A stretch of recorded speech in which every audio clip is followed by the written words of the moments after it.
যে এই বছর যদি কোরবানি দিই তাইলে তো জনম বইরা প্রত্যেক বছর দিতেও, তাই আগামী বছর যদি না দিতে পারি তাইলে কি হইব? কোরবানি যেই বছর আপনার কাছে দেওয়ার সক্ষমতা থাকবে ওই বছরই আপনার প্রতি কোরবানি দেওয়া ওয়াজিব। যেই বছর আপনার কোরবানির টাকা নাই, ওই পরিমাণ নাই, আপনার না দিলে কোনো সমস্যা নাই। আছে দিবেন, নাই দিবেন না, এটাই হচ্ছে নিয়ম।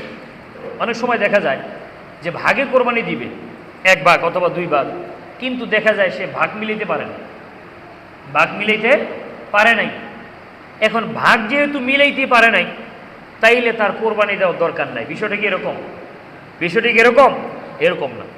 আপনি যেহেতু ভাগ মিলাইতে পারেন নাই, আপনাকে অবশ্যই ওই টাকা দিয়া একটা 1 বছর বয়সের ছাগল কিনা হইলেও আপনাকে কি করতে হবে? কোরবানি দিয়ে দিতে হবে। এটা মনে রাখতে হবে। কোনোভাবেই ভাগ পান নাই এজন্য আপনি কোরবানি আপনি বাদ দিতে পারবেন না, কারণ আপনার জন্য অপশন আছে, আপনি একটা ছাগল কিনে দিলেও কোরবানি হয়ে যাবে।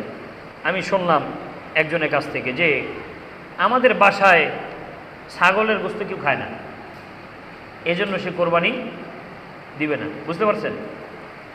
তো আপনি ছাগলের গোশত খান না খান এটা তো বিষয় না, আপনার এটা উদ্দেশ্য হলো আল্লাহর জন্য আপনি দিবেন। আপনি না খাইলে আপনি পাড়া প্রতিবেশী সবাইকে কি করবেন? আপনি দিয়ে দিবেন। কিন্তু এই কথা মনে করে যে আমি আমাদের ঘরে যেহেতু ছাগলের গোশত খায় না, তাইলে এই ছাগল দিয়া কোরবানি আমি দিলাম না, এবছর বাদ। নাউজুবিল্লাহি মিন যালিক।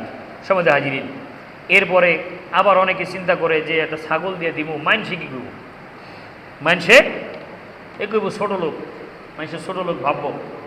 আসলে মানুষে কি বললো না বললো এটা আমাদের দেখার বিষয় না। আমাদেরকে মনে রাখতে হবে যে আল্লাহ তাআলা আমাকে যে আদেশ করেছেন সেই আদেশ আমাকে পূরণ করতেই হবে। এই বিষয়টা আমাদেরকে মনে রাখতে হবে।